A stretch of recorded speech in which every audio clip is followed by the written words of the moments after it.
So today we are going to start force and torque analysis. Force and torque analysis will have two parts. The first is called force between dielectric and plates of capacitor. And the second is force between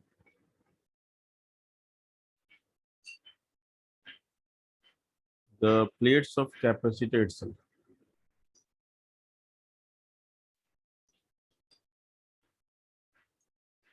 And that is logical because we know that the plates of capacitors are oppositely charged, so they will attract for sure. So having the force between them is natural. So we will also try to explore the force between them. The more important part is the force between the dielectric and the plates of capacitor. So how a capacitor is able to attract a dielectric which is kept outside. So we'll see one by one.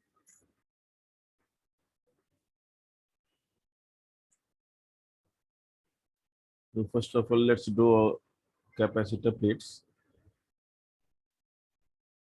So if this represents the capacitor plate, and assuming it is connected across a battery of certain potential difference,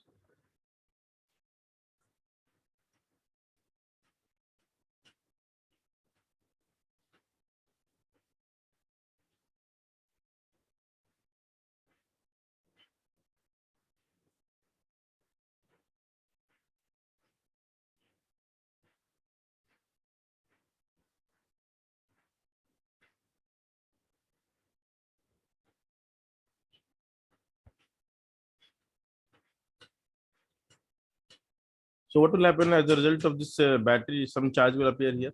So instead of inside, I'm showing it outside.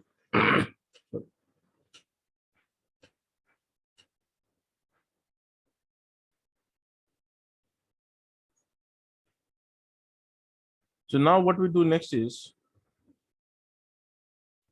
we bring a dielectric. Let's keep the dimension almost same. And we are going to keep the dielectric exactly at the mouth of capacitor, almost near the edge. Now, do you think that it will attract as of now? And if yes, then why it should attract?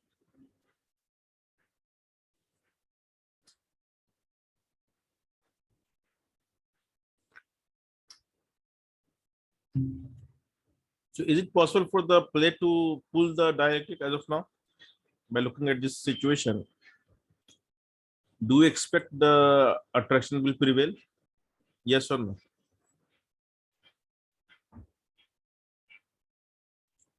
You can clearly see one is charged body, other is uncharged body. So is it possible to have force between charged and uncharged body? Tell me, guys. The answer is definitely no.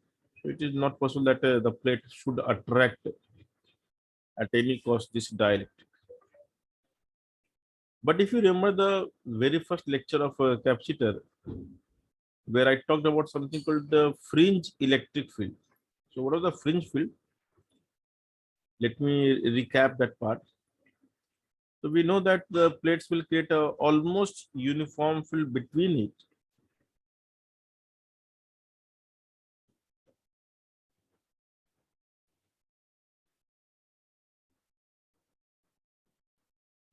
But this uniformity will not prevail near the edges, right? So what happens near the edges? So what you get is the fringe electric field, which will extending beyond the dimension of the capacitor. I hope you remember this part. Anyone? Yeah. Yes. Now this fringe is the most important field now in this situation, which is technically not taken into consideration for most of the calculation in capacitance, while finding the capacitance also. But now this is the only field which is responsible. for the attractive power. So how they are going to attract? So when the field lines will pass through this dielectric, what will happen? Induction will take place. And I hope you remember the induction process. So as a result of induction, the nearby phase, the phase near the positive charge, will acquire some negative charge. Yes or no? As a Yes. result of induction, and the other will acquire some positive charge. Positive. Yeah. Now, what we can see that the dielectric, which was kind of neutral and not polarized, under the influence of this external field, which is the fringe electric field, is getting polarized. So fringe will bring the polarization event in the dielectric. We have talked about polarization at a great detail in a topic of dielectric. So what we can see here, the dielectric will get polarized as a result of fringe electric field. So what we really need to note here is dielectric gets polarized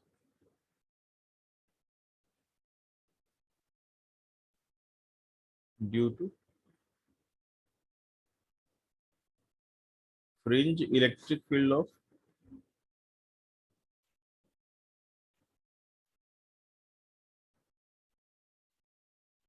capacitor. I hope this is fine. Yeah. So once this induction will or polarization will take place, we need to draw another diagram. Just a minute.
Now this positive charge,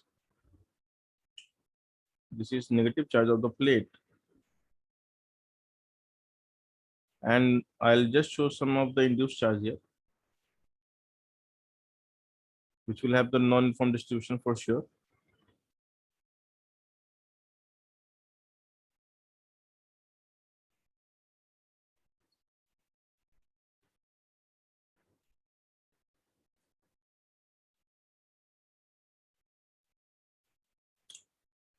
So whenever we have a positive charge and a negative charge, the lines of force will begin from positive and will terminate on the negative, right? So we are aware of this termination process, if you remember the lines of force concept. Yeah. Now the second thing which you need to remember is that whenever we have the termination of field lines between the positive and the negative charge, the natural phenomena that they exhibit is the shrinking process. They try to minimize the length. So imagine these are like stretched rubber bands, and all the lines of force is trying to shrink itself. So as a result of shrinking, what will happen? The dielectric will be pulled inside, isn't it? Imagine that you're trying to shrink the lines of force. So what will happen as a result of shrinking? The dielectric will pull inside. Do you Yes. realize this part? So what we can see that it is the resultant, it is the effect of fringe which will pull it inward. So this is called the force due to the electric field. And what is who is responsible for this force? It is the fringe electric field. So the electric field which is between the plate is actually not doing it. Rather, it is the field which is beyond the plate dimension is doing it. And therefore, this event or this attraction is only possible as long as there is a part of dielectric which is lying outside the plate of capacitor. Is this part clear what I'm saying? When this attraction is possible, guys? When there should be at least some part of dielectric which is beyond the edges outside, isn't it? Yeah. Because fringe can only attract the outer part. So if a dielectric is completely inside the, I mean, between the plate, and if there is no edge protruding outside the capacitor, you won't get any force. Understood? So that will make the second point, which I'll again put as note. For force, I'll just type it. For force between the dielectric and plates of capacitor, it is necessary to have some protruding part of dielectric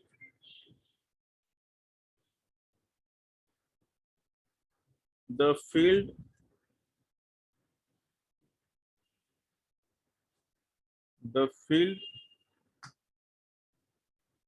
between the plates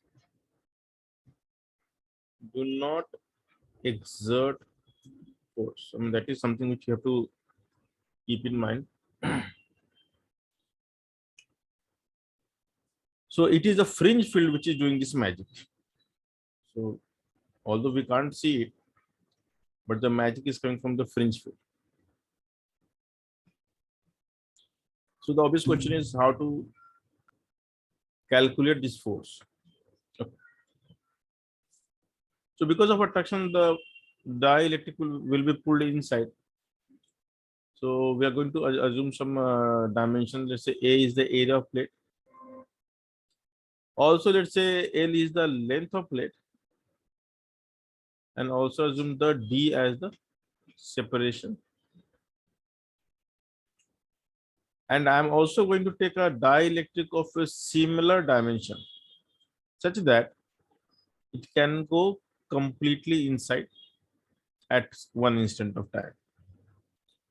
So these are the underlying assumptions which we begin with, and you also have to believe it because these are the values. There are two situations that we have to discuss. The one is called when battery is connected to the plate of capacitor. The other will be when there is no battery. Okay. So we'll take each case separately.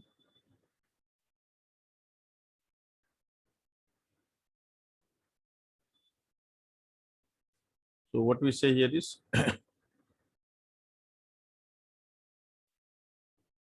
when cell is connected across plate of capacitor. Now this is interesting. The moment we say a cell is connected across plate of capacitor, what we really constrained here is the potential difference. So this will keep the potential difference.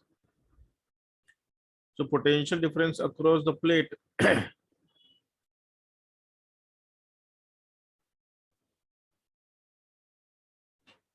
remains constant.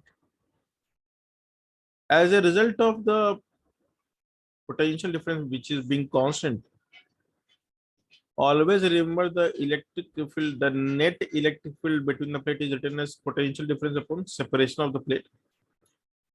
Because D is constant and V is constant, we can say this is also going to be constant. So the moment you maintain the potential difference, you also maintain the resultant electric field.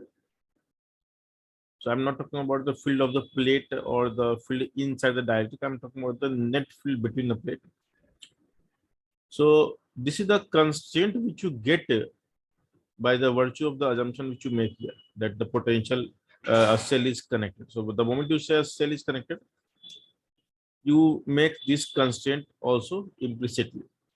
So you need to remember that, okay, what are the implicit constraint you're putting by the very assumption you're making here. Okay. So now the potential difference across the plate remains constant and E net is V by D, which is constant. Okay. So what we do is we try to generalize the situation and analyze the situation. So first we generalize it. How we generalize it?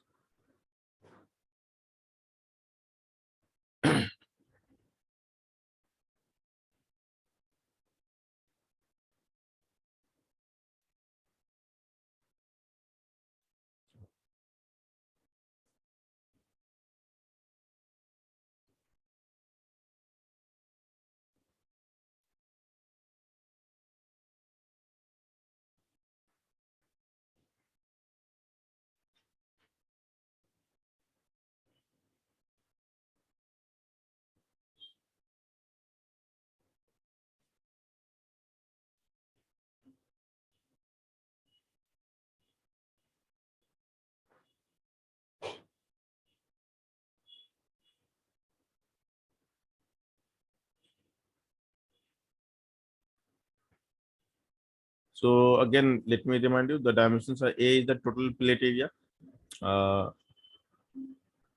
This is the separation. So we go by the typical assumption D as separation. The length of the plate we take as A,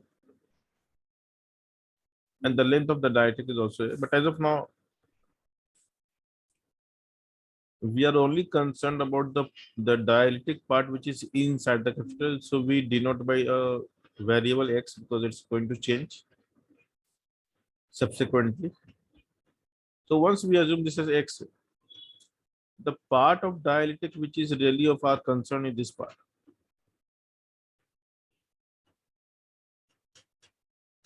And then we have the empty part here.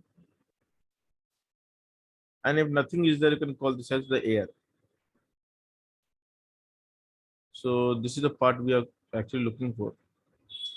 And let's say the dielectric will have the value of dielectric constant K. So what do you see here? You see there's two capacitors. One is dielectric, other is air. And these two capacitors are in series or parallel. Can you guess?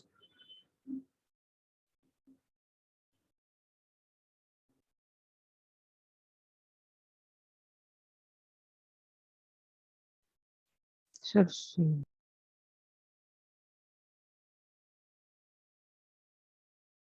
Yeah, tell me, are they in series or parallel? series. Okay. How you understand series or parallel?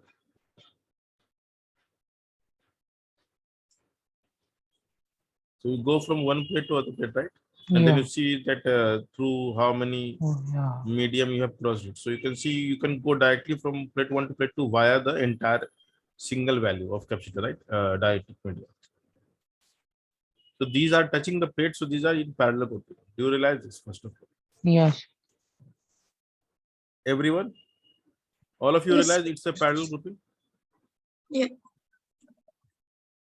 So if X part is inside, so X part, the area corresponding to the X part will be facing the dielectric and the remaining part will be facing the air. So can we find the C equivalent of this combination? Can we say this is C dielectric and C air?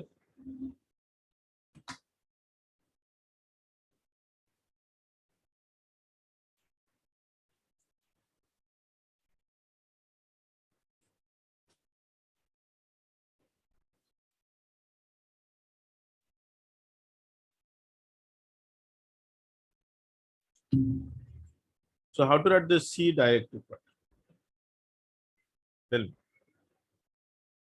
Anyone can tell me?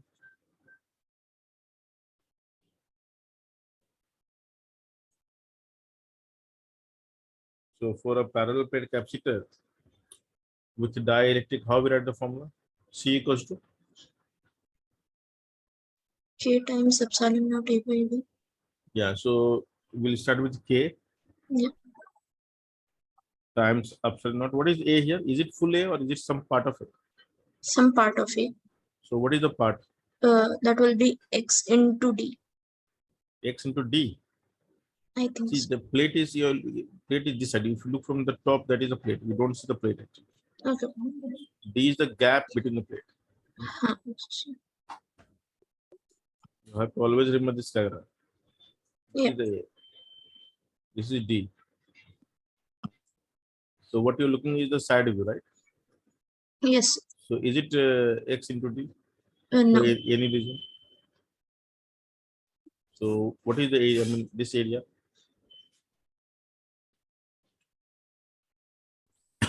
This we can say as A by L into X. That's the answer. A by L into X. So K epsilon naught A by D. The D is D only. So what about the air? How to write? Epsilon naught A by L into L minus X by Very D. good. So now we got the C equivalent.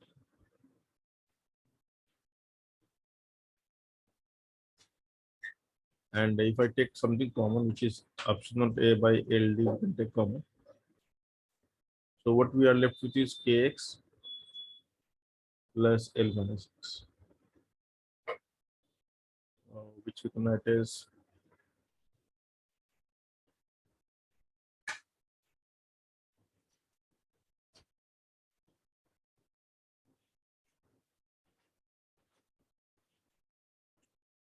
so you can clearly see that the C equivalent will vary as X will vary. And it is a linear equation of X.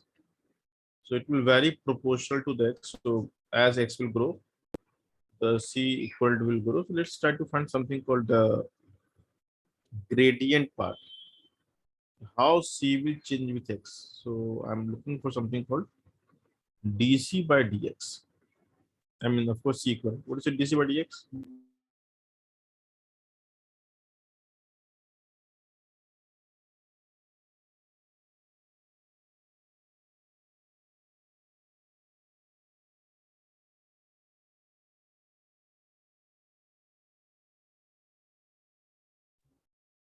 So everyone, please do derive with me. Everyone, start writing everything till there. All are done. Just a second, sir. Everyone copy so far. We are going to derive everything together. You have to practice with me only.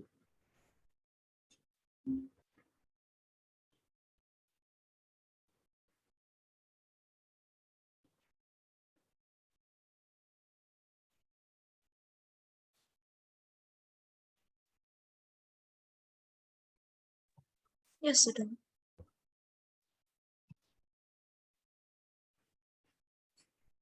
So now differentiate dc by dx. Tell me what you are getting. Epsilon naught A K minus 1 by LD. So you can see we are getting a constant value, right? Yeah. So the dc by dx turns out to be constant, so it's not going to change. It's some fixed value. Epsilon naught a by ld k minus 1. So this is really important for you to remember. We'll proceed further. Now, to find the force, we need to use the work energy theorem because battery is a source of energy. It provides some energy to the system. And what we need to understand or realize is that a capacitor, by virtue of storing a charge on the plate, also stores energy. So have I discussed the energy stored in the capacitor formula? Yes or no? Have I discussed the energy stored in a capacitor? I think no. So before we proceed, let me explain this part.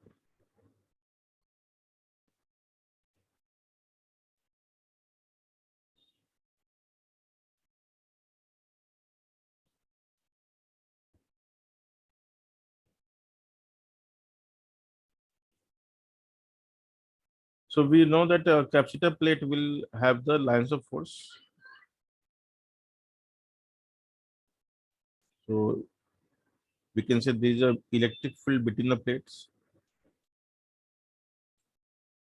And whenever we see the electric field lines, we say that there is the energy stored. So the field lines are basically some sort of hidden energy.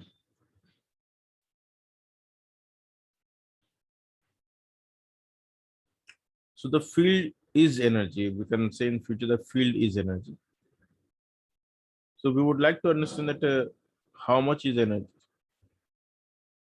So generally, how we charge a capacitor? There are many methods, but we are going to do it manually. So imagine a person is trying to charge a capacitor. And what we mean by charging a capacitor? By charging a capacitor means taking charge from one plate and putting on the other plate. That's it. So let me draw something like this stair.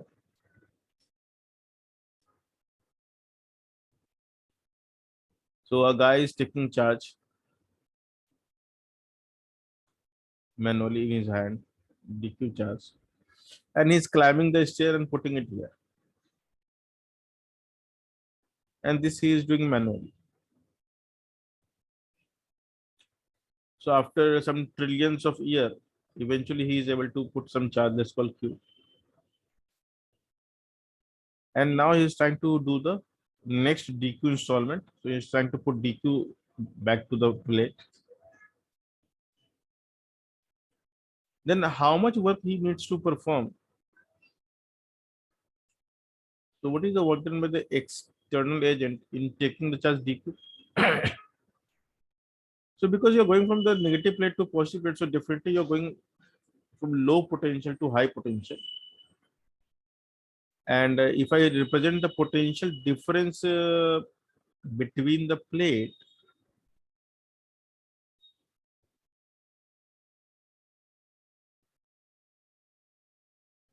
and if I call the potential difference as VC, and this is a low, this is high, then as per the definition of work in the electrostatics, what we know, what is the definition of work? Work is defined as Q delta V.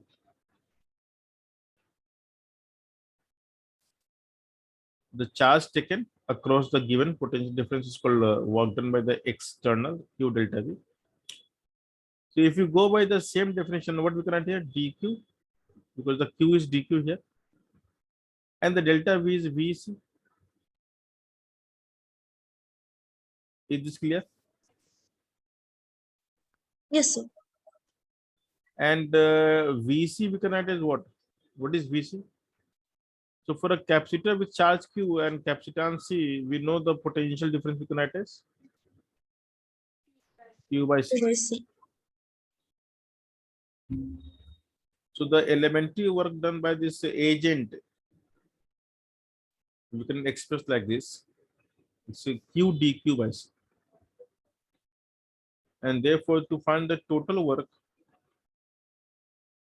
we need to integrate this effort again and again. And imagine that the charge was 0 in the beginning, and now you're putting a charge capital Q at the end. Can you guys tell me the integration?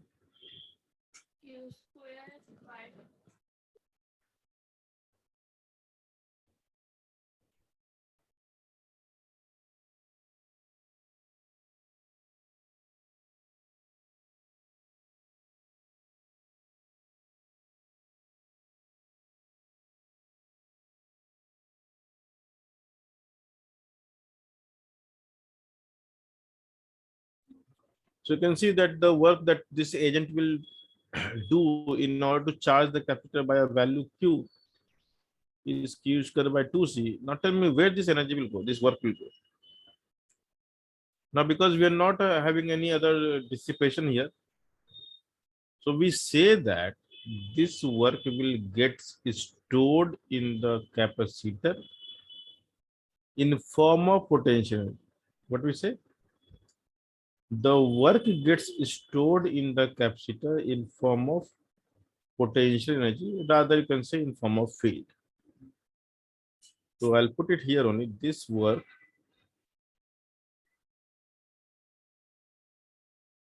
gets stored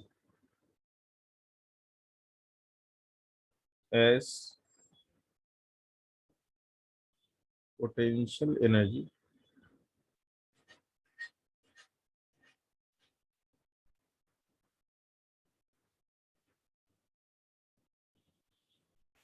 in form of electric field. And therefore, what we write is the energy of a capacitor we write as the charge on one of the plate is square by 2. So the moment you see a charge Q on a plate of capacitor, you are free to write this formula. Q square by 2. Now this can be expressed in multiple ways.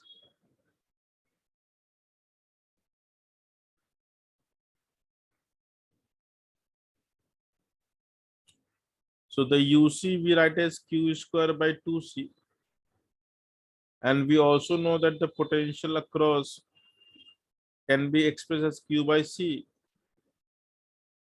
So the charge we can express in terms of potential across the capacitor, because we know that the potential is known to us in advance. So it's good to express the answer in terms of potential. So it will become C square V square by 2C. And therefore it gives you the another formula, which is half CV square, which is very famous. Half CV square. So when you know the charge, it's good to use the Q square by 2C. And we know that the potential is constant, use the half CV square. So whenever a cell is connected across the plate of a capacitor, which formula we should use?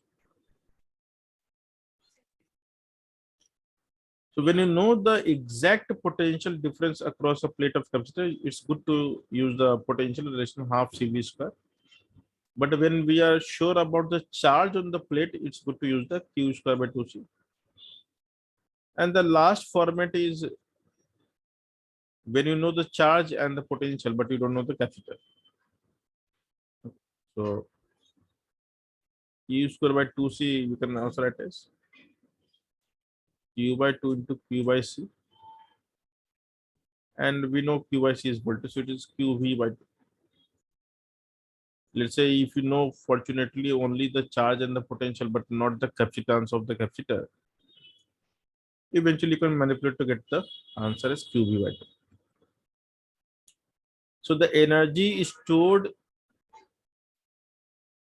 in a capacitor, and that's why we call capacitor as it is a device which can store energy in form of potential, in form of electric field. So that gave the definition of capacitor in the very beginning.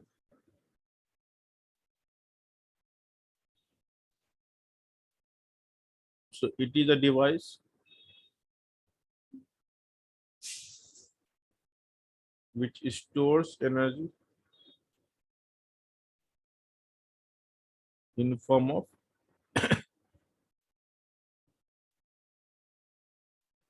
electric field. And this energy is what we use when you click a photograph using camera, and then you also on the flash. The flash will discharge the capacitor and consume all of its energy in no time, and will create a large current value, which is required to create a flash, which is like a burst of light for a very small duration of time. So how we achieve such a large current in a small time? It is the the short circuiting of the capacitor, which is having some charge already.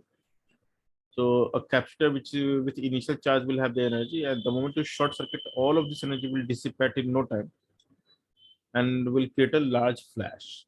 So that is the technical, I mean, technically the mechanism for producing flash. Now, if things are advanced, I have no idea. So generally we do it by the capacitor. Okay.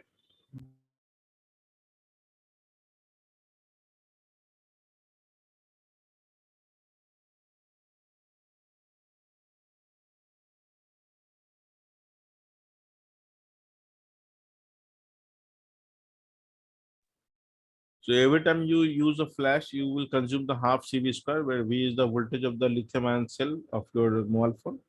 And therefore your battery will drain out very fast if you're using the flash again and again. Because the capacitor will be charged, or the charge will be replenished again and again by the battery. Okay. So this is the potential energy stored in the capacitor. So in this particular case that we are discussing the situation when the potential across the plate is maintained. The formula which is most appropriate to use here is which one? Tell me.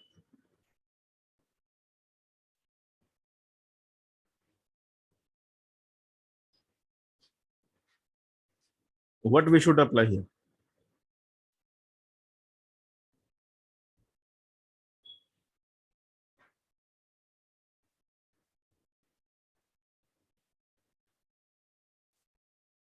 The potential energy, the potential energy across the capacitor for the situation which we are discussing with the battery connected, what formula is best? This one or this one? Sir, half CV square. Half CV square. So any change, if I want to differentiate this DUC, we can write as V square by 2 into DC. Yes or no? Yeah. Because V is constant, 2 is constant, only C is variable. So DUC, the differential change in U will be V square by 2 DC. Okay. So for the present discussion, can we write UC equals to half C square, therefore DUC equals to V square 2 DC? Yeah. Now, what is the work done by a cell? So when we talk about a cell,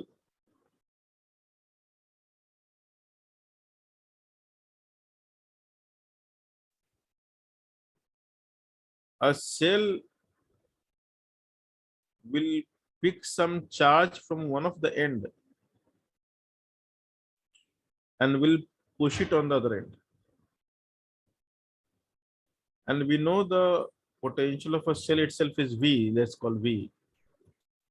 So if you again go by the electrostatic definition of work while moving a charge across a potential difference, so this charge potential has been raised by V, isn't it?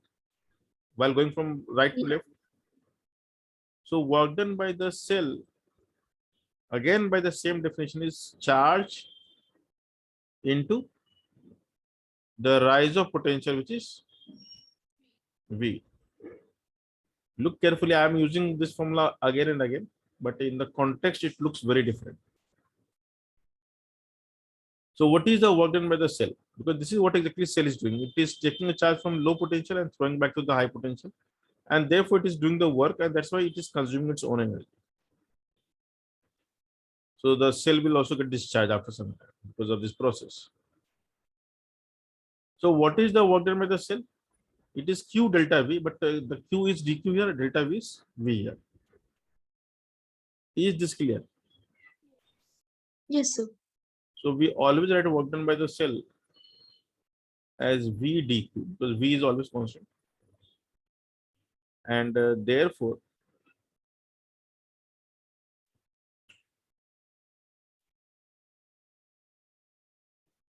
if you want to write the net work, then it is the potential into the total charge which you supply. So I'll keep everything in the differential form because we have to derive a differential relation. So now coming back to the question of force, how much force the dielectrical experience. It's a difficult question actually. It's a very challenging problem to answer this because we have no idea about the fringe, right? We do not know anything about fringe, the formula for fringe, how they exactly behave. So in a way, these are mysterious things, but thanks to conservation of energy, we can solve this question only with the energy consideration. So even though we are not very much aware about the fringe and its behavior, but because we understand the energy concept really well, a problem like this can be solved only with the help of work energy theory. And that is a typical thing. Like when you are not sure about the force and its behavior, we switch to the work energy power chapter. Because if you are very much sure about the force and its behavior at every instant, I will go with the laws of motion. So laws of motion and work energy power, you can say that it is the laws of motion is the super in a subset of work energy power, which means whatever we can solve with laws of motion, we can solve with work energy power, but not the vice versa. So work energy power has got this extra power because it can solve question in which we only know the you can say nature of force, whether it is conservative or non-conservative. But even though the path is very much undefined path, for undefined path you are not able to write the laws of motion. For laws of motion, we generally write the motion along a line or along a well-defined curve. So when path becomes some zigzag path, we switch to the energy conservation because that's easy to solve. Because energy is a property which depends on point to point. So we need not to worry about the path. So work energy power chapter has been introduced in order to tackle those situations where the laws of motion is either very difficult or almost impossible.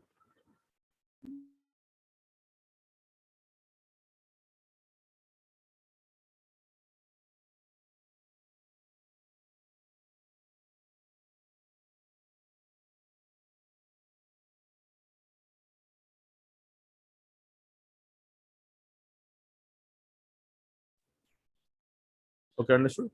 So if we look at this circuit, we need to understand certain things about circuit. The first thing is, who is the energy provider to the circuit? So we can say the energy provider is only cell. So cell is called the supplier.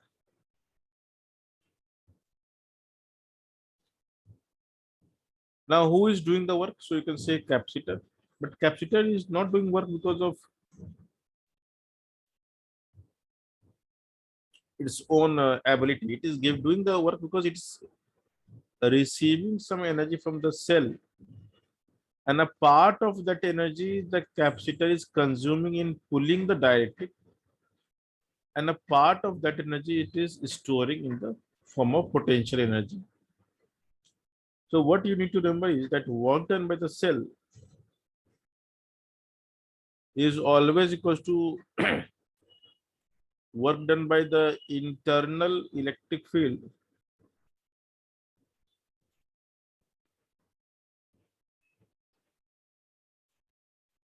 as well as the incremental increase in the potential energy of the capacitor.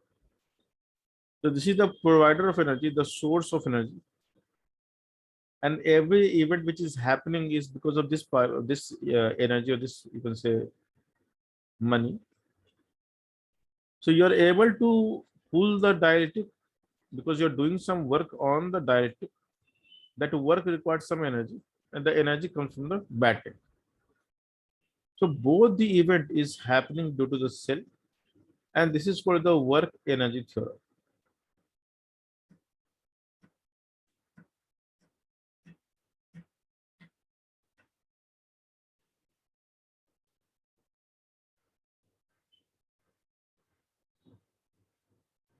And why we are using it? So because, as I said, we cannot talk about the fringe field quantitatively. We have only discussed qualitatively. So we know there is a fringe field which is doing this extraordinary work, but how they are doing is something mysterious to the observer. So we resort to the method which is only taking care of the energy relation, and therefore the behavior is not so required, and we can get the answer using this simple relation. So what we are going to do is we are going to substitute everything. So first of all, we assume this as x, and let's say you move by dx. So what is the work done by the electric field as per the definition of work? So the first term on the RHS can be replaced by what? Tell me, guys. The first part in the RHS of question 4 can be replaced by?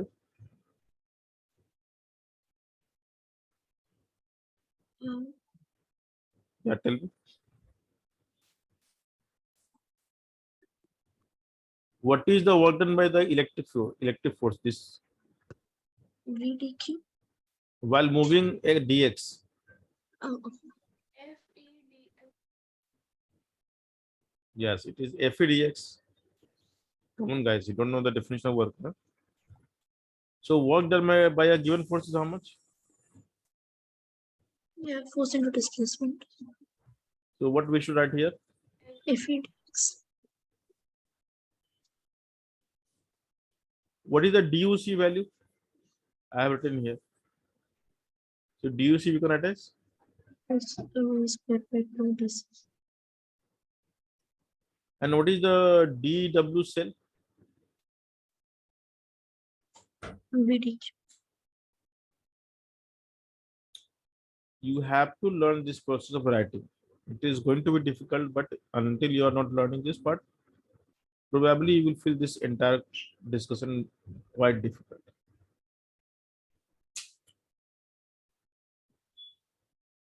So now we have on the RHS FE, DAX, V square, DC, and so on.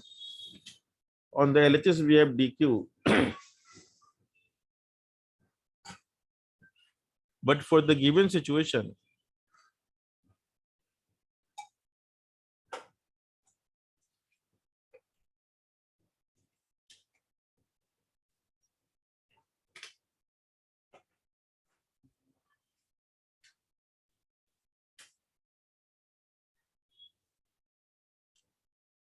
can we write DQ as VDC because V is constant for the Yeah.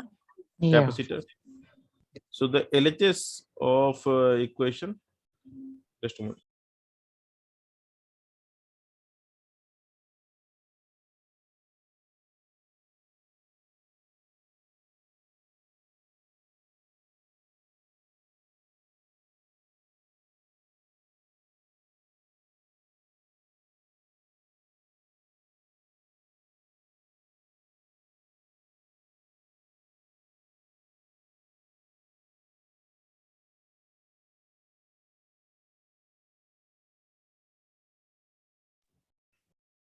So you can see LHS of equation 5 will give you VDQ equals to FA dx plus DUC, which is V square by 2 DC, and DQ can attach VDC, FA dx. So V square DC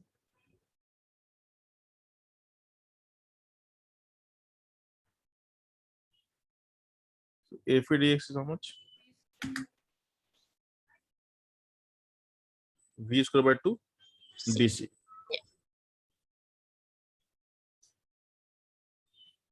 And what we were looking for? FE, right? You can see the Fe turns out to be V square by 2 dc by dx,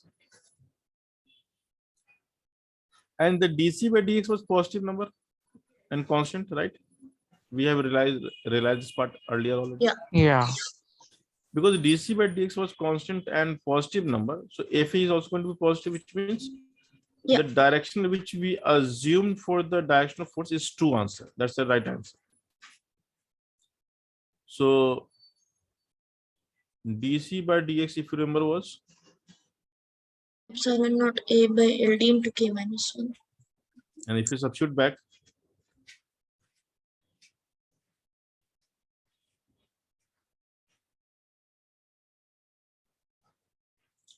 so this looks like a big formula, but it's very easy to derive. Now, do we really need to derive so much? No, this is the exact answer, the right way of derivation. But this is a shortcut which you can use to get the answer in one line, which is inaccurate, but good for solving question in less time.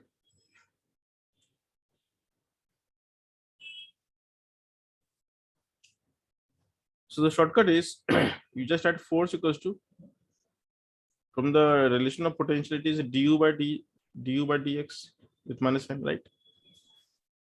So from the, for any conservative field, the force is like this. Although this is not correct, but it's okay. I won't say it's something really big. So what you can do is, in shortcut, just take the value of du by dx. And u is half cv square, so we can write as, so you can get the answer directly like this. So what is u? Half cv square. So du by dx will be exactly v square by 2. Yeah. So for value, you can just remember. I won't say this is the right way. So many authors, including S. Verma, has done the wrong derivation for this particular situation, which is very unfortunate, but that's okay. So the correct derivation is given in the books like Griffith, books like some other Berkeley series books. They have given the right derivation. Okay. So Yeah. I hope this is clear. So this Yeah. is the derivation which you have seen, the detailed derivation. And if you want to just use the formula, just remember the formula of u and differentiate with x, you will get the answer. Okay, and then take the positive value, and it will always attract you to remember that way. So now the force on a dielectric is constant. So because when the force is constant, we can write the acceleration also. So assuming mass of dielectric as m, what will be its acceleration? And this acceleration will be constant or variable? Constant. And because the acceleration is constant, can we use the kinematical relation or equation?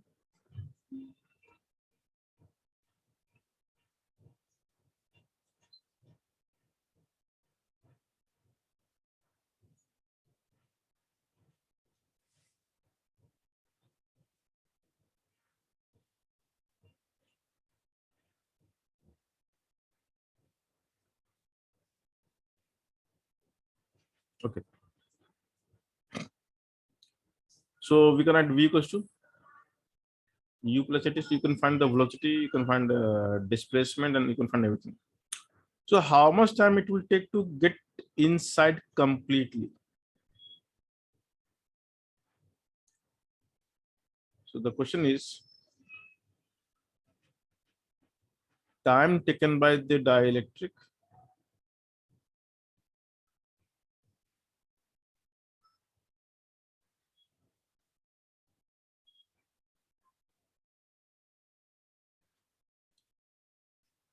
to get inside the plate completely. So to get inside the plate completely, the displacement must be L. Yes or no? Yes, sir. And because we release from rest, so can we take this as a s equals to half at t square because u is 0? Yes, sir. Yeah. So t must be equals to 2l by a under root. So let's call this as t naught because that's very unique. Where a is absolute not a l by a by ld k minus 1 into v square by 2 upon m. So it's Yeah. a really big formula which I don't want to write again. So the dielectric will perform which kind of motion? Can you guess? So time period of oscillation will be how much?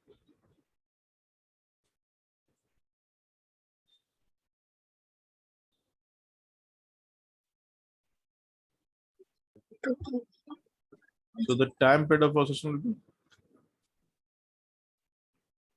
4 times t naught y,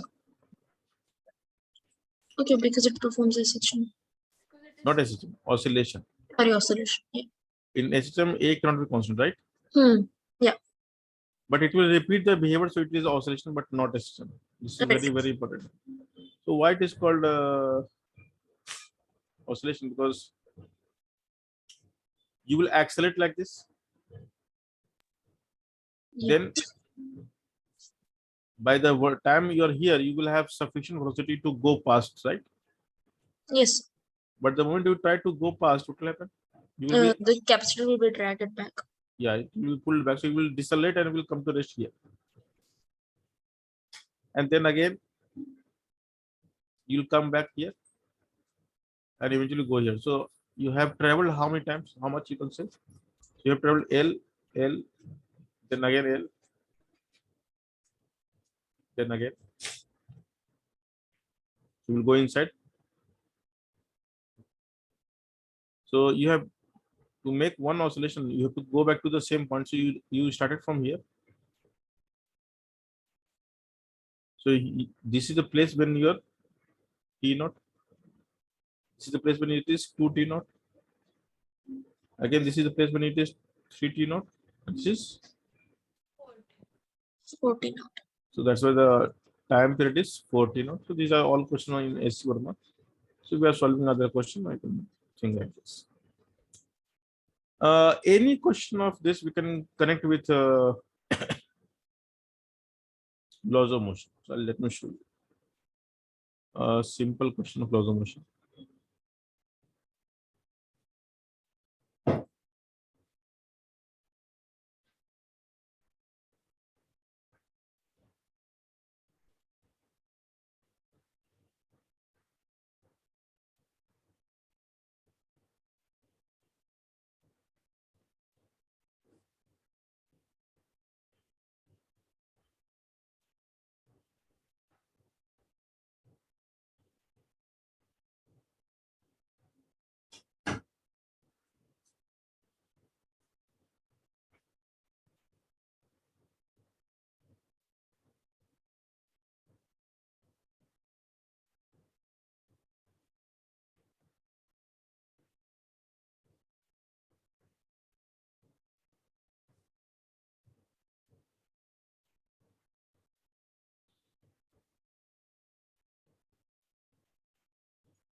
Okay, now you can look at the diagram.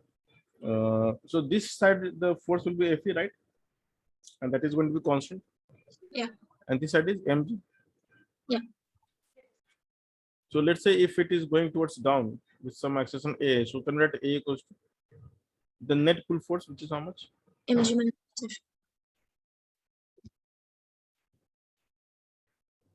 right? And then Yeah. Fe will have the big formula which will substitute and get the answer. So you can create any question of laws of motion. The only thing is that Fe will come as an additional value. So you have to deal with Fe every time and substitute the big formula. So to look like you're doing something great, but it's like a very trivial problem of laws of motion. Okay. So the only contribution is that Fe has come from the, and how to remember Fe, it is V square by 2 dc by dx, and dc by dx is epsilon naught A by LD A minus 1. So with some practice you can remember, but I will suggest, okay, just try to derive it. Don't try to remember it. It's difficult to remember for a long time.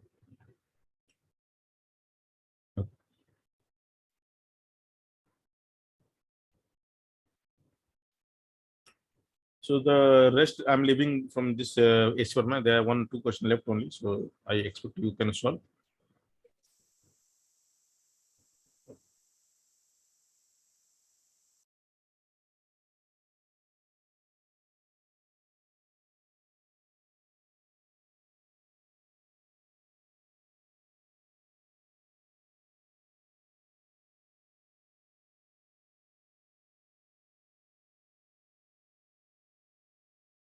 Okay. So the next part is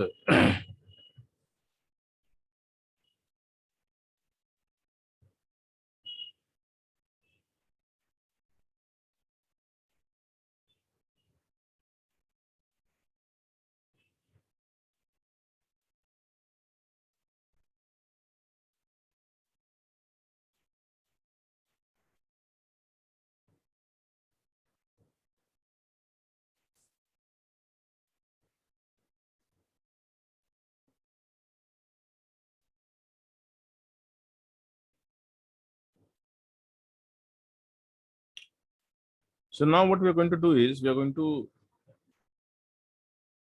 remove the battery.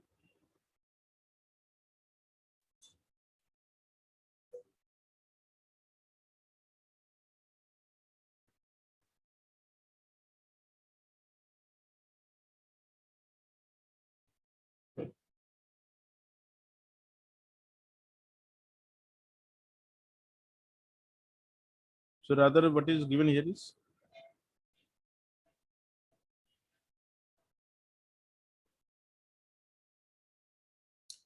so what is constant here?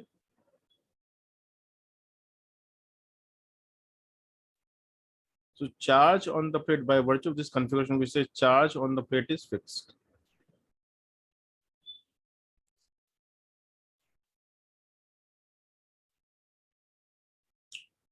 And when you fix the charge on the plate, what you also fix is the electric field due to plate, not the net, due to plate.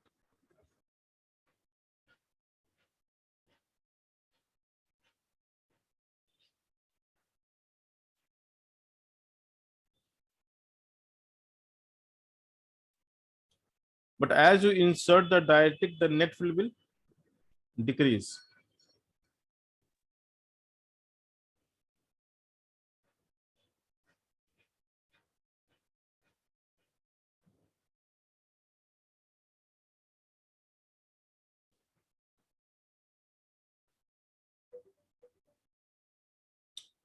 Now you may ask why it should decrease, sir. See, the dielectric will be pulled by virtue of work, na? So who will do the work? The field. Capacitor. So to do work, what you need? You need energy. And when you need energy, so you have to lose some energy. So some field lines will be lost. In a way, the field lines will become weaker and weaker as you go. So it is the diminishing of the field lines which is creating the sufficient energy for the dielectric to be pulled inside. So if you think in terms of energy, it's very easy. The work is done at the expense of your own potential, which you have stored. So if I take this scenario and if I take the scenario at the end, when the dielectric is completely inside, then probably we can talk better.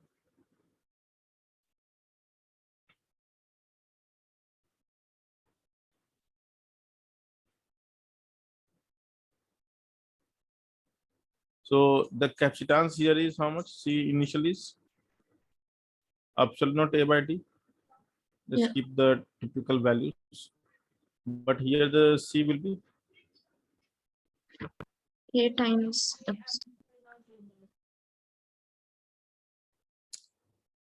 so you can see C will increase here for sure. But Yeah. we know that the potential across capacitor is Q by C. So here it is Q by C dash, but here it is. Q by C. And C dash is more than C. So VC dash will be less than. V. And the VC dash represents the field. So here the field is Q by A epsilon naught. What is the field here? Root. It is Q by A epsilon naught. Yeah. And everything is decreasing. So field is decreasing. So if I write the energy here, so what is the U initial? The potential energy initial? Q square by 2C. Yeah. What is U final?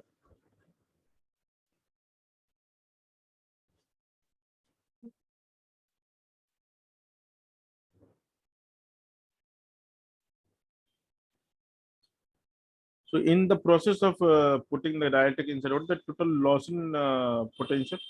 Loss.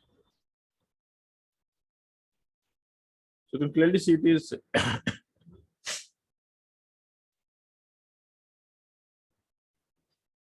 can you see this is the loss? And it is the loss which is doing the work. So you're losing your potential to perform the work because you don't have any supplier of energy. So earlier you were really lucky you had the battery or the cell. So in a way you were getting some extra money from the cell, and a part of that money you used to perform the task of pulling the dielectric, and rest you also stored on store as a potential energy. But now the problem is different. We have no one to give any energy, so we consume our self energy or the stored energy or the potential energy to perform the task. So again it is conservation of energy. So we'll see the method of solving.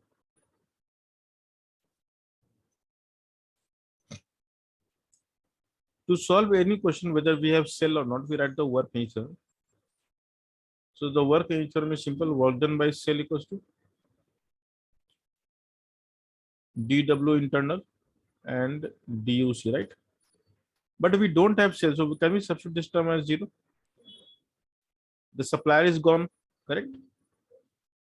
And this we can write as FE dx, and this I'll leave like this only, duc. So what is coming here, Fe? Now you can see that the formula that we derived earlier and this formula is having the difference of sign. Okay.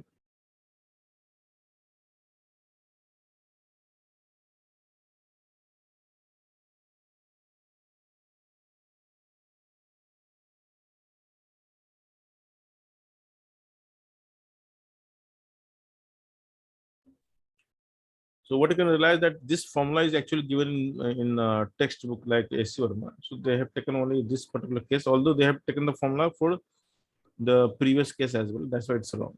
Okay, so this formula is coming only for the situation when the cell is absent. Okay.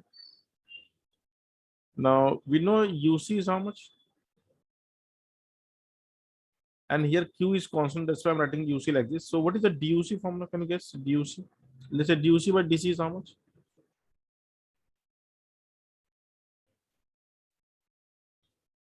And this will give you Q square by 2C square, right? Do you realize this? Differentiation. Yes. So of course, if you don't remember the differentiation, that's not my mistake. So now you can write F equals to minus of minus Q square by. And again, you can see the force is positive, which means the direction of assumption of force is correct. We assume right and we're getting right. Did I miss something? No, we need something. We missed something. Just a moment. So what is FE? This is the du by dc, right? So duc, okay, just a minute. So I'll remove this. duc is how much? So what we are looking for is duc by dx, right? To get the force. So force turns out to be minus duc by dx, which is again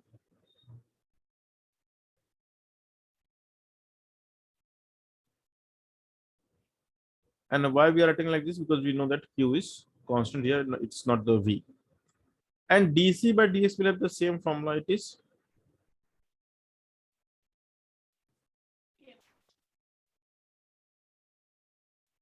I hope remember. So this formula becomes really cumbersome, but it's easy to remember because at the end of the day, it's the same thing.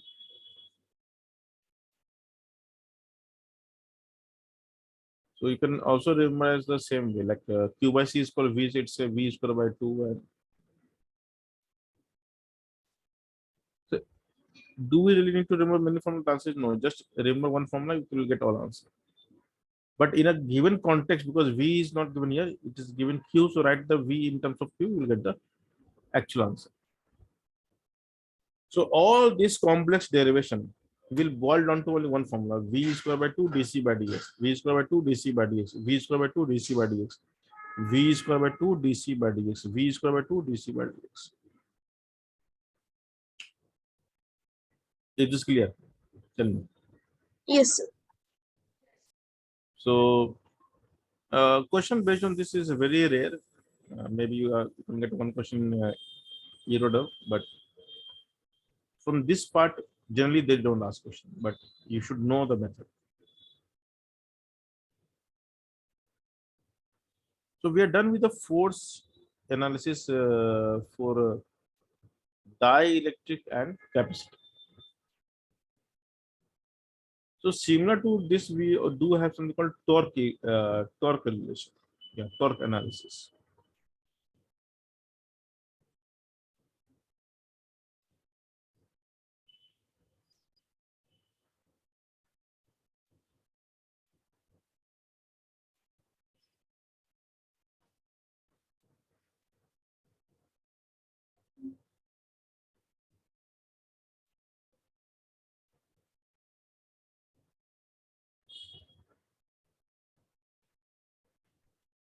Oh,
So what we have is we have a parallel plate capacitor.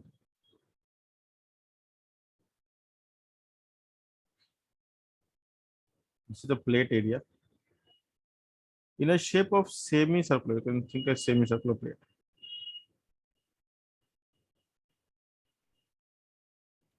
And you can see there's a dielectric which is not coming out of it at angle theta. And this plate is connected across a constant voltage source V. And the plate is also the dielectric, and the plate is hinged about this center of curvature. So this is a hinge point. So you can only turn about this.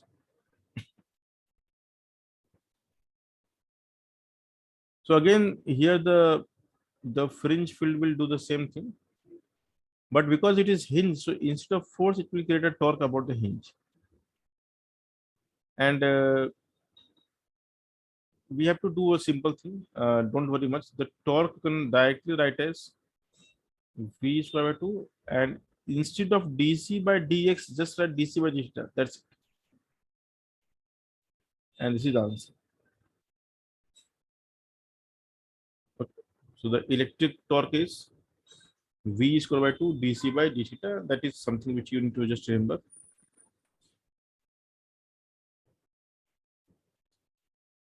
And to find the c as a theta function, it's easy because you can see if theta has come outside. So what is the air part? So c air is how much? What is the c air part? Only up to theta angle, right? So theta angle is filled with nothing because the dielectric has come outside, and the remaining pi minus theta is, you can see this is pi minus theta. So only this much part is having dielectric and this part is having no dielectric. Do you realize this part? Yes or no? Yes, sir. So what is the definition of capacitance? It is epsilon naught area. Now area we can write as half r square theta. So let's say, or if I write in terms of A, so it will be A by pi into theta, right? Yeah. Because A belongs to the pi area. So for theta area, we can write A by pi into theta, which is simply, so epsilon naught A by D. And the C dielectric will be A epsilon naught A by pi into pi Pi minus minus. theta. And therefore the C equivalent will be how much? The C air plus C dielectric.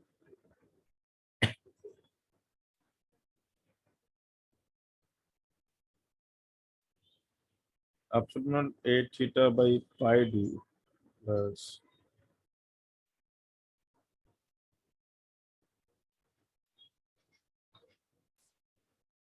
so we can take this as common. So what we're left with? Theta plus k pi minus k theta, right? Am I correct? Yeah. Yes, sir. Okay, because of the assumption of theta, okay, it's slightly weird answer, but that's okay. I should have taken theta first and then pi minus theta as a empty part because it is entering inside, right? So okay, I'll make this small change. Otherwise, it will look weird with a minus sign. To rub everything. Not a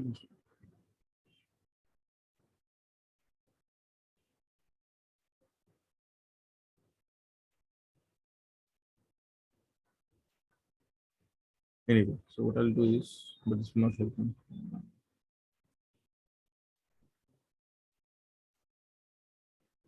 Yeah. So if I choose this as theta, why? Because the theta is in the increasing phase because it is going inside, right? So dielectric is pulled inside, so theta is growing. So this is theta, this is pi minus theta. So not everything looks fine. So C air is how much? Epsilon naught A by pi into pi minus theta by D. And the dielectric will be how much? Tell me, guys. K times epsilon naught A theta by pi d. Net C will be C air plus C dielectric.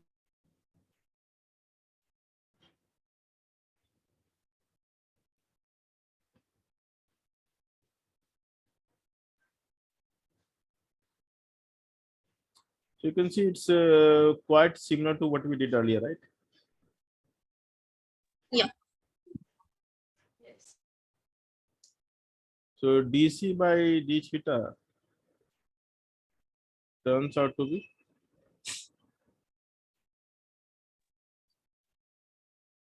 Into K minus 1. Yeah. so instead of ld we have pi d. That's the only logical difference, and rest is same. So we can write as torque equals to the electric torque.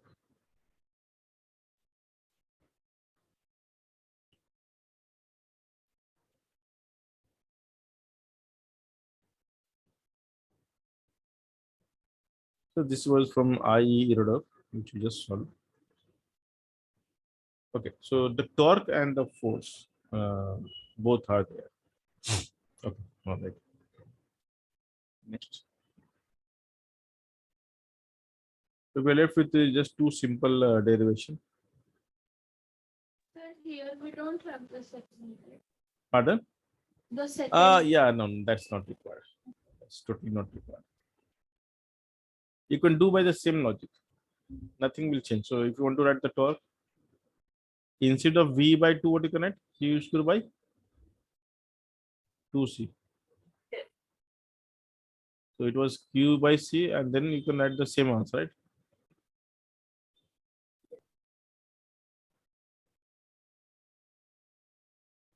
So if you want, you can write it. That's not an issue. Then C will be the instantaneous C value at a given theta. This answer, this C will come. So whenever you are substituting C value, you have to substitute the instantaneous value at a general angle theta. So this is like a homework. For other case, when V is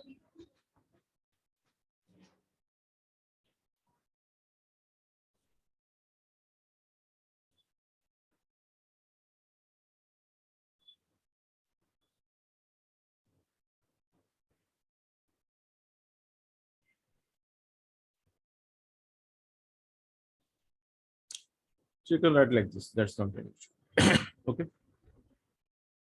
Next.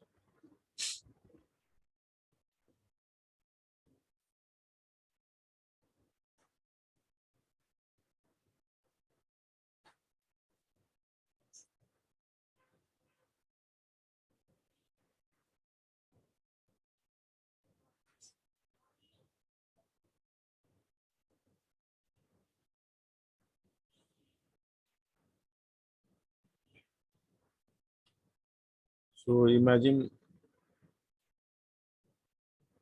just two parallel plates.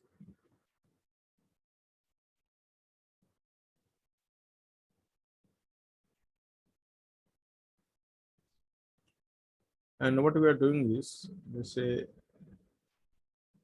first of all, I'll fix this one of the plate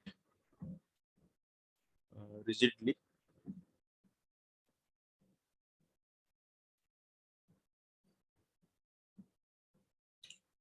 And what we do next is we connect a cell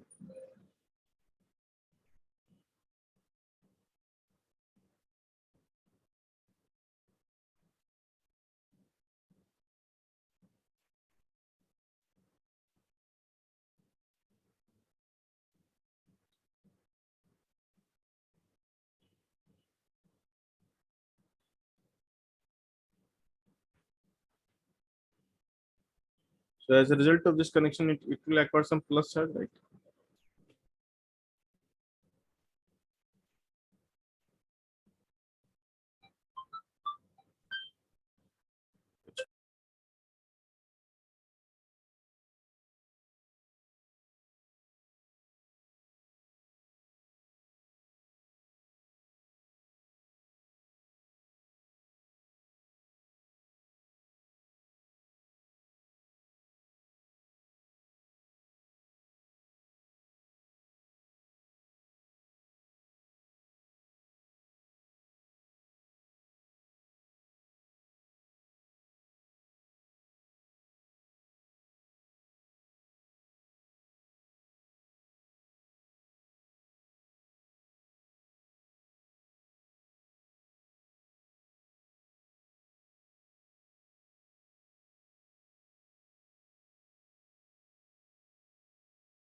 Now, if you remember earlier, the variable that we chose was x, in which x was the part of the dielectric which is inside the plate.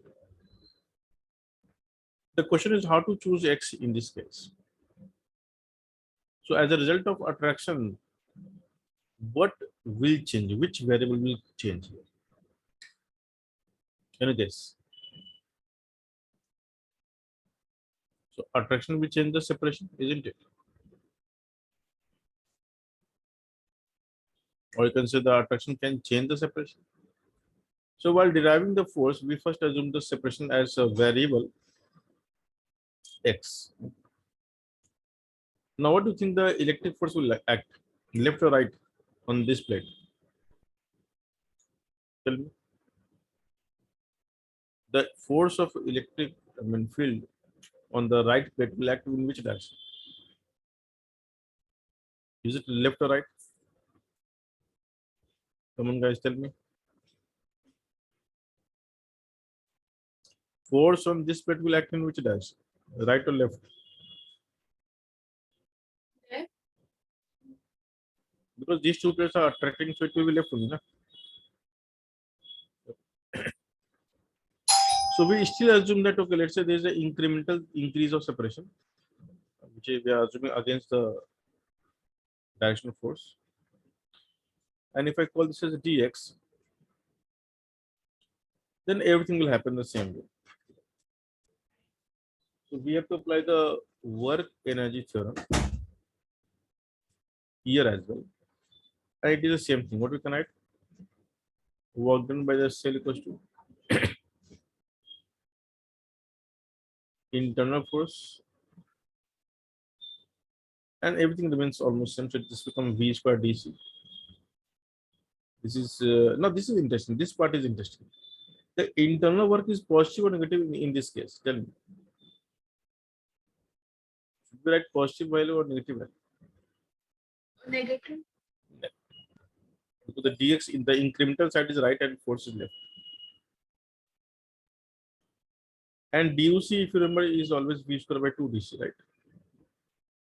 Because v is constant, right? So minus fe dx turns out to be how much? So what is fe time coming out of here?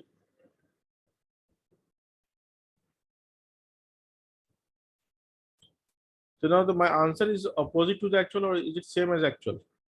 The fe is negative or positive? Do you realize this? Negative. Fe is Negative. fe is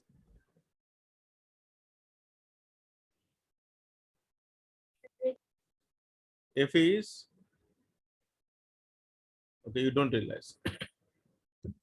The formula for C is epsilon naught A by D.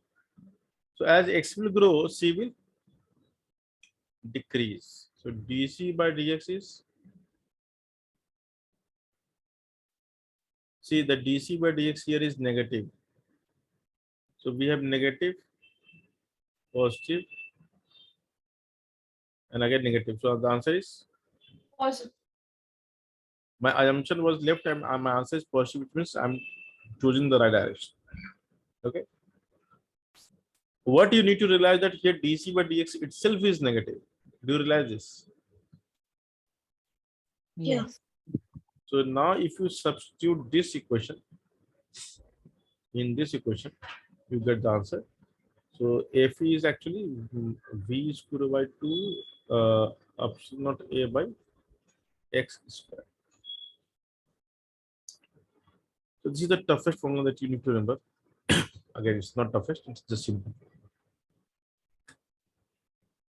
So what I'm trying to do is I'm trying to generalize the process of calculating the force. So no matter whether we have a dielectric or we have to just find the force between the plate, the energy conservation will do the magic. So you need to really grab this insight of energy conservation. You have to practice enough to realize the work energy theorem. And probably after sufficient practice, you will be in a good position to attack any problem of like this. So I hope this is clear. Yes. So V is equal to, so this is the formula when battery is connected. Okay. The last formula, the last topic for the day.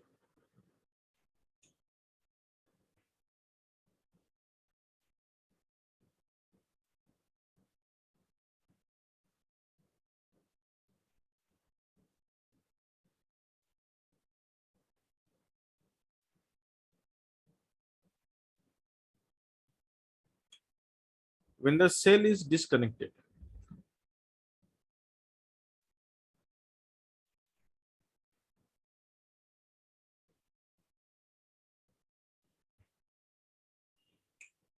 so if we have a capacitor plate,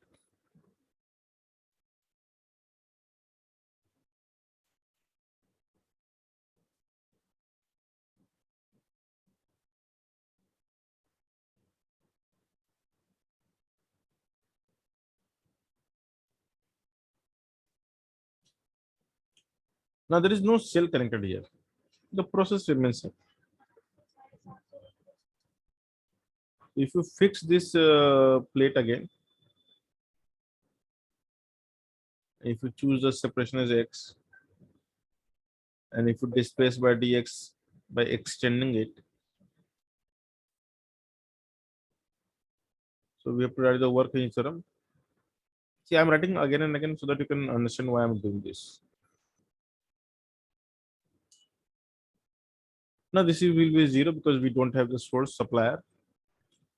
This is minus f dx for the obvious reason.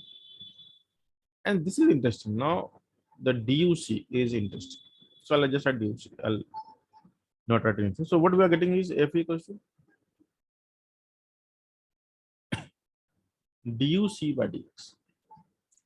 And why I chose to write like this? Because we know potential energy is Q square by 2C. Q is constant, but C we can write as epsilon naught A by X. So UC turns out to be how much? Q square by 2 epsilon naught A into X, and therefore the DUC by dx is really simple to derive.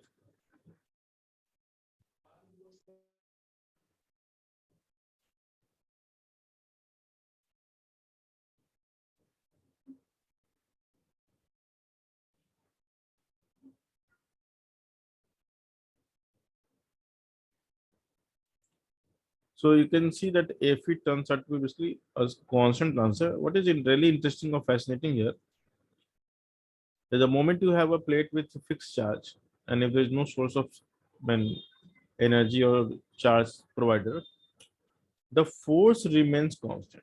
So once you fix the charge, the field becomes constant, and we don't have dielectric in between. So the force will be having the fixed value, independent of separation, assuming separation is small enough.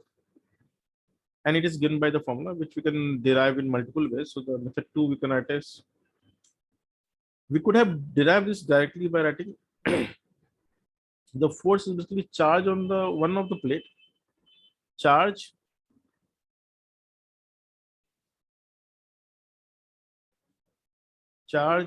into field due to the other plate, E of one plate. Like we cannot take both plate. And the answer is again same, Q into, and the field of each plate is how much? Q by 2A epsilon naught. If you remember the answer, sigma by 2 epsilon naught Yeah. is the field of other plate. Same answer. Method 3, we can talk in terms of electrostatic pressure. So electrostatic pressure is the effect of all fields. So it is always a resultant value. So force on any plate will be the electrostatic pressure into area of the plate. And we know that electrostatic pressure is sigma square by 2 epsilon naught. And therefore the force turns out to be sigma square by 2 epsilon naught into A, which you can write as sigma square A square by 2 epsilon naught A. It's the same thing. Sigma is called Q.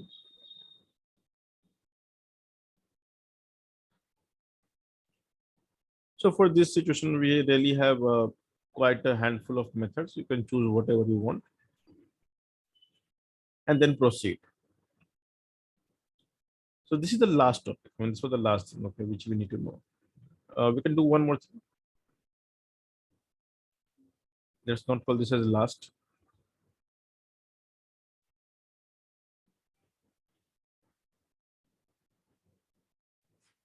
So we talk about the electrostatic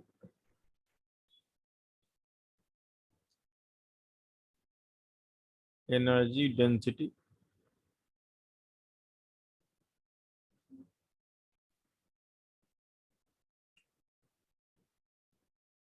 So density we are quite aware of. It is, let's say you say mass density as mass upon volume. So density of something means something upon volume. So we're talking about the energy per unit volume kind of thing.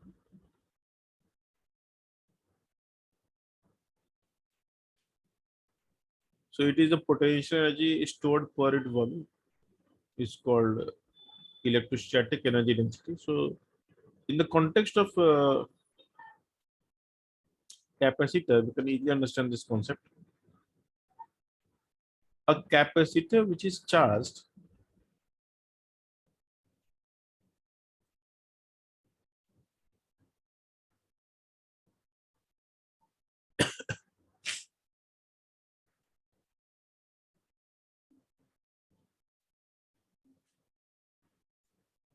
or you can think of the potential.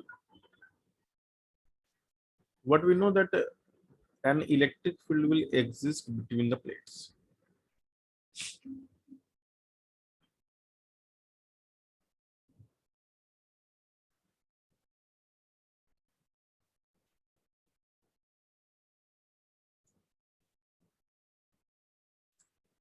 So when you say energy is stored in capacitor, we know the formula is Q square by 2C or half CV square, whatever you want.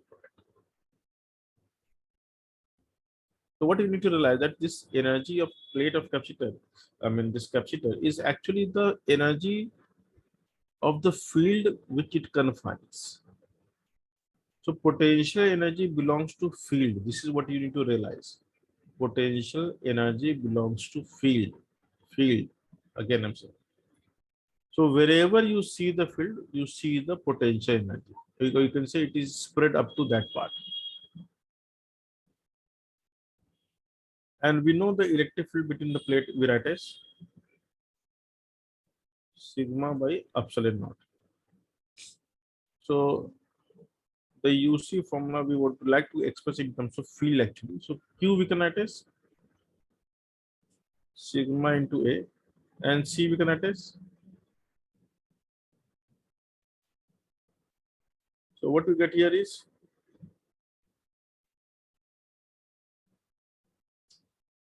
sigma square by 2 epsilon naught. And what is left here? AD, right?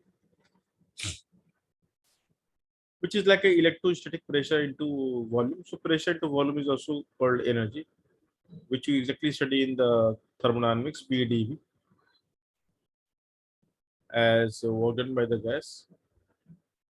So here the potential energy is something like electrostatic pressure into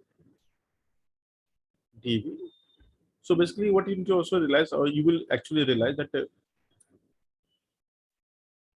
electrostatic pressure is nothing but the energy density. So both are same thing expressed in two ways.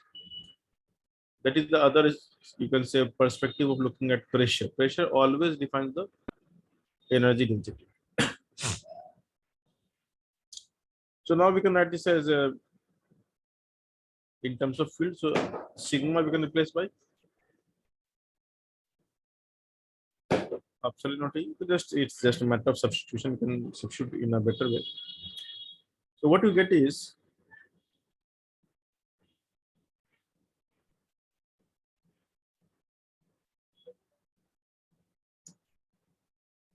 so the total potential energy stored between the plates of capacitor is half epsilon naught into E square into volume between the plates. You can see. So this is the idea that, okay, that this energy is stored in the volume. So energy per volume is how much?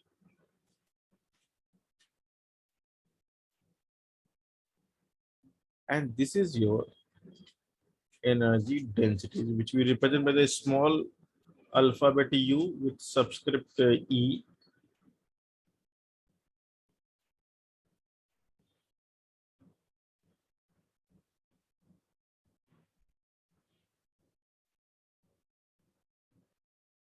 So the U is equals to half epsilon E square.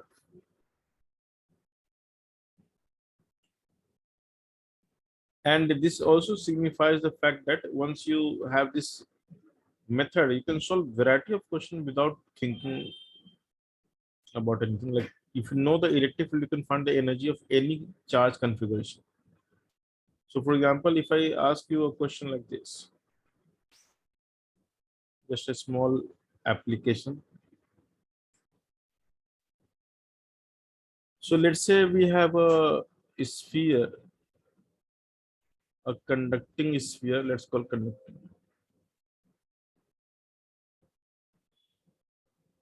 And the charge given to this is plus.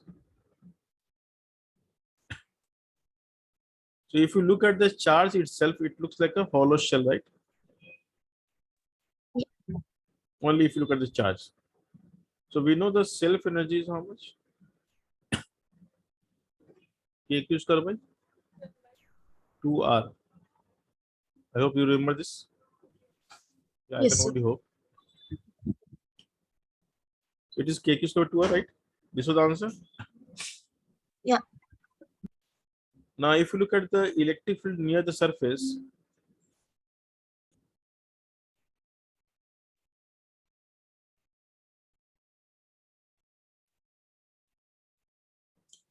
so what is the electric field near the surface?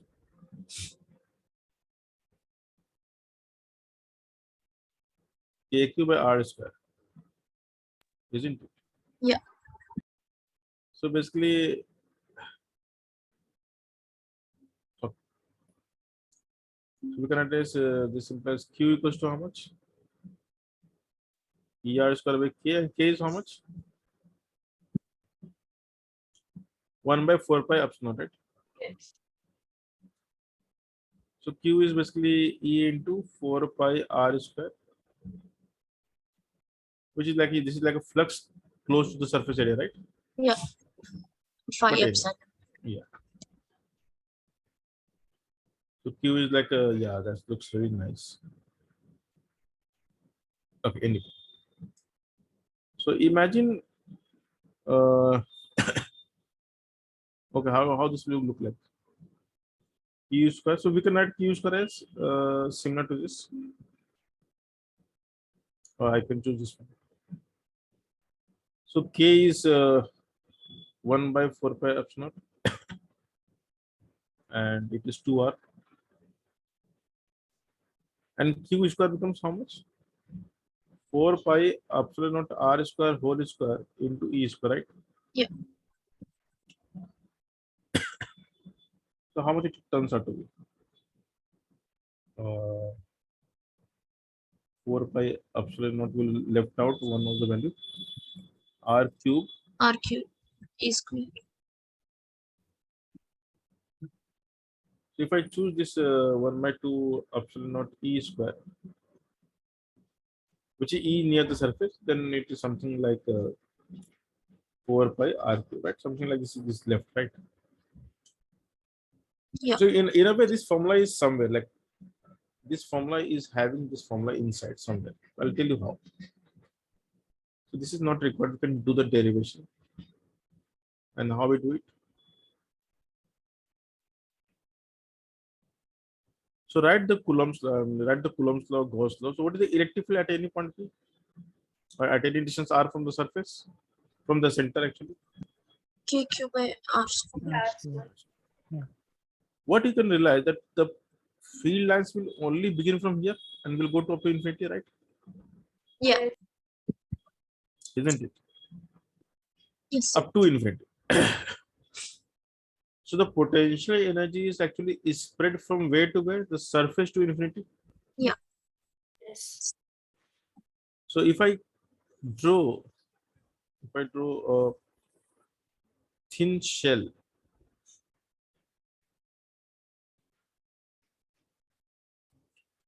If I draw a thin shell at a distance r of thickness dr,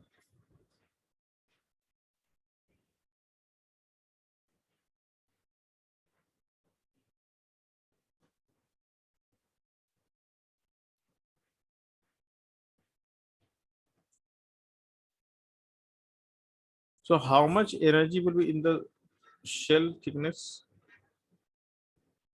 Because we know the electric field is almost constant here, right? Yeah. And the volume we can easily write. So what is the energy confined in this particular part? I can write as half epsilon naught E square into 4 pi r square dr. This is the volume. Can we write the energy like this? Yes, sir. Yes. So duc turns out to be a square q square, and see the 4 pi epsilon naught becomes 1 by k. Yeah. And what we're left with is r square dr by r power 4, which is dr by r square. Yeah. So duc turns out to be kq square by 2 dr by r square. We will know how to integrate from where to where, capital R to infinity. So the total energy, because we know the field is only from the surface to the infinity, so we have to only integrate from there to there. At the moment you do so, you get the answer, Get the self energy. which is the self energy, which we call self energy. So basically, self energy is the energy which is not confined at one point. It is the energy which is spread from the surface till the infinity, because the field is spread throughout the infinity. So potential energy of any system can be derived only by calculating the energy spread. And that is the beauty of energy density. It tells you an alternative way to attack or any problem which demands calculation of potential. And if you're not sure about how to do it, you just find the electric field and then just write the formula, the volume formula. Energy into, I mean, sorry, energy density into volume. If it is variable, take elementary. If it is constant, just go ahead. And if you do so, you get the all the answers. Okay, so I'll just show you one more question just to end this discussion.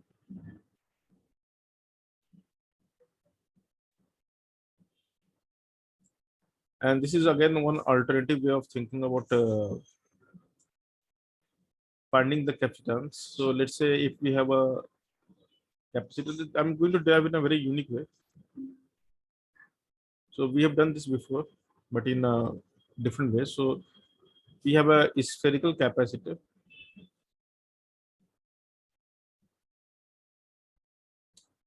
So if you give a positive charge here,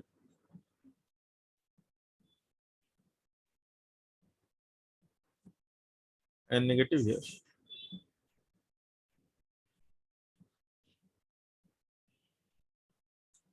so we know the electric field lines will be confined from inner surface to the outer surface, isn't it? Yeah.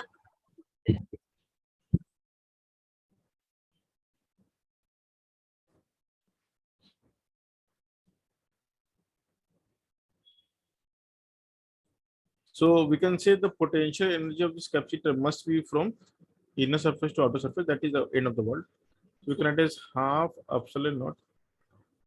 The E square is same.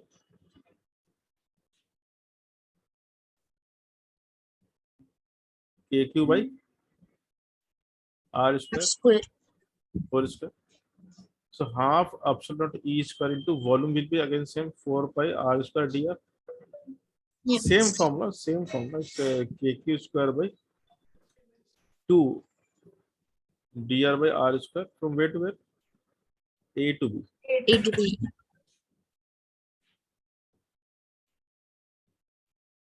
And you'll get the answer 1 by A minus 1 by B. And now we know that the potential energy of any capacitor we can write as Q square by 2C.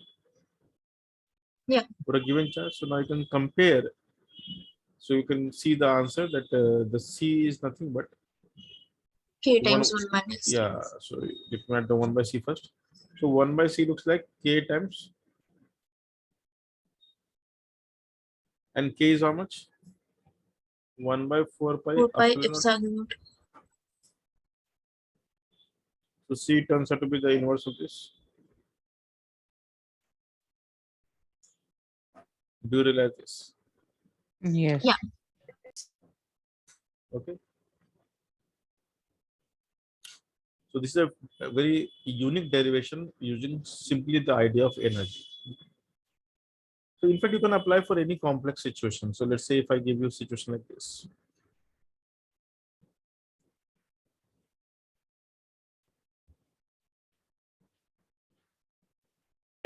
Sorry.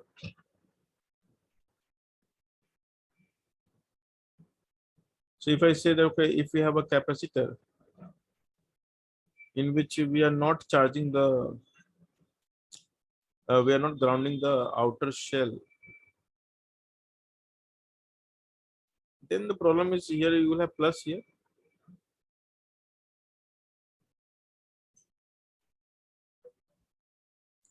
Minus here.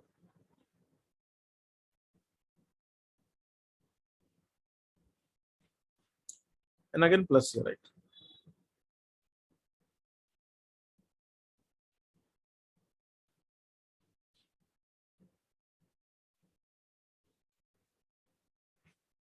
Okay. So the question is, if this is the case, then A is given.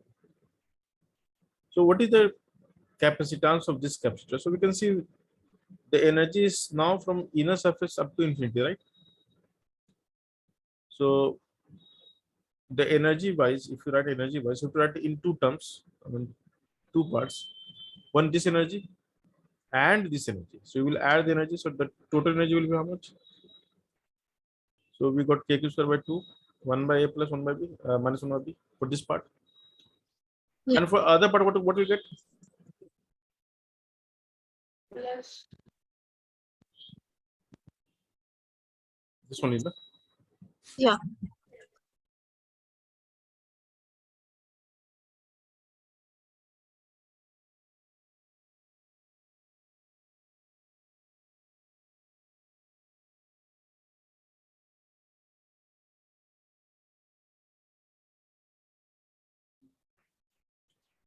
And you can clearly see something. What you can see?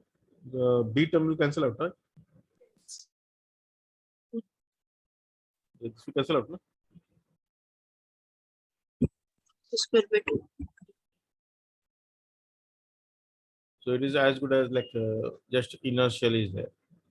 Because the energy is from here till infinity and it is the continuation of energy. So outer shell is not, it doesn't matter. So the C is simply. So if you know the charge distribution, you can find the C equivalent of that distribution easily. So you can apply this method for any question. It's not confined to this. You can do it for the cylindrical capacitor as well. You have to write the formula lambda by, the E formula becomes lambda by 2 pi 2 pi Pi epsilon epsilon naught naught. r. 2k lambda by r, right? So you can start with this formula, and if you derive, you get the same answer. So I'll just show you half epsilon naught a E square, and dV will be 2 pi r l L. dr, Yes. the cylindrical shell for cylindrical capacitor. Of course, you need to revisit the cylindrical capacitor to understand what I have written here. Got it. And this is the DUC, and this looks nice here because it's 4 pi 2 pi RL. So if I take away the value 2k lambda whole square and then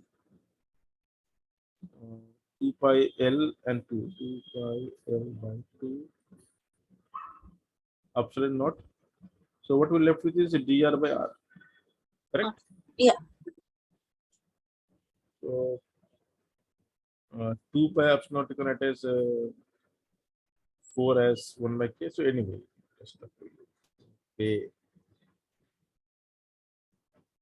And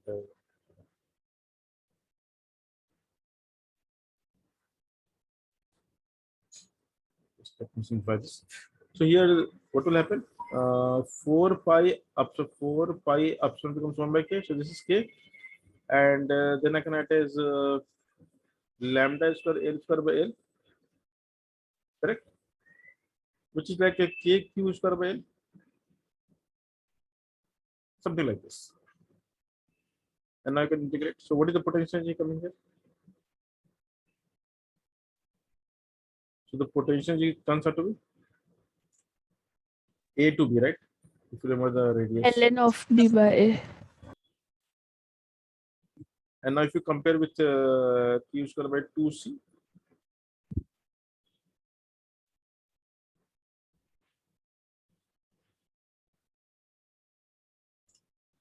so k is 1 by 4 pi. C turns out to how much?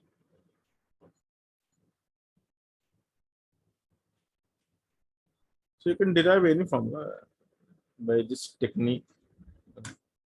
Should be used only when you're not sure about the fundamental way of getting the answer. So when you are very confused at how to do it, the energy method is so powerful that it will, without any ambiguity, it gives the answer. So that is the benefit and power of this. And the more you want to explore, you can attempt old question which you solved using the energy density method. And to your surprise, you will see that okay, a lot question can be attempted using this. A variety of potential problem can be solved by this method. So now you have one extra weapon. Like if you're not, able to remember the potential formula, think about the potential, energy density. Okay. So the last thing, one more idea I just got.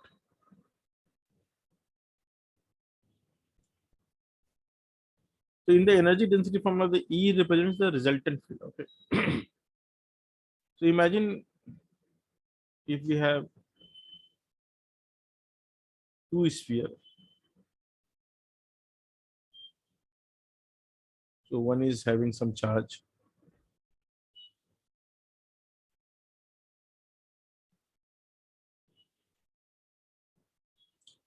So at a point of a space, let's say P, if I choose a point P at a space,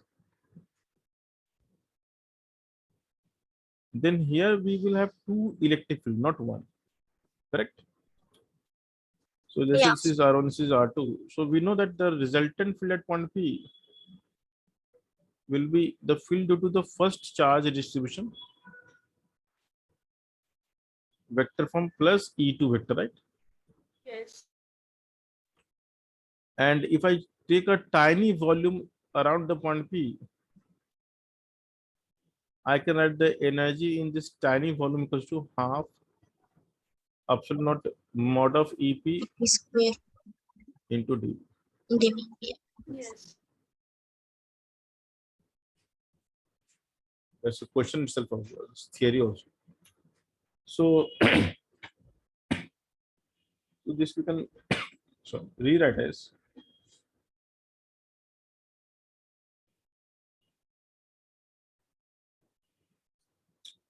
so dV I will write as d tau. It's very what V means potential. So you can think this is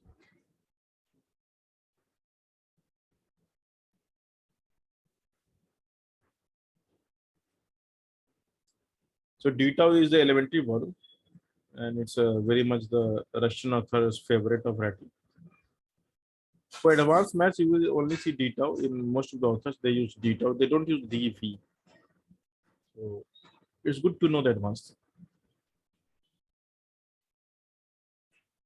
Sorry. So this we can write as what is a square. So for every vector, when you see a square, you can take the dot with itself.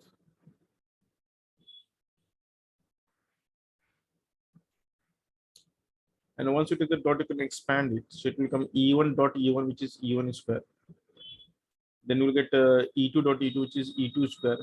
And then what will get something radian distance. So twice E1 dot E. Yes. So the potential energy we can rewrite in three terms: half epsilon naught E1 square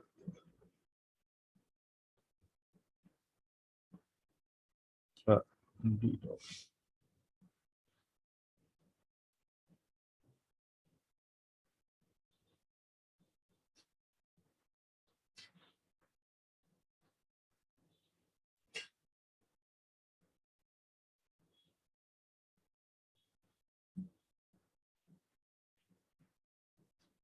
So if I integrate, I will get 3 terms. And now we need to interpret the terms one by one.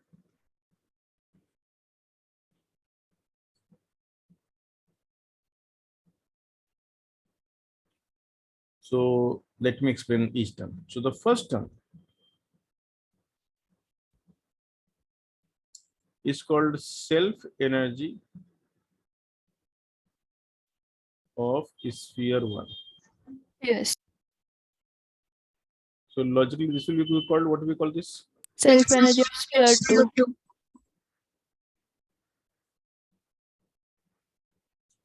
So what do you expect the third term? Mutual energy of even Yeah, and Yes. this is the mutual potential energy.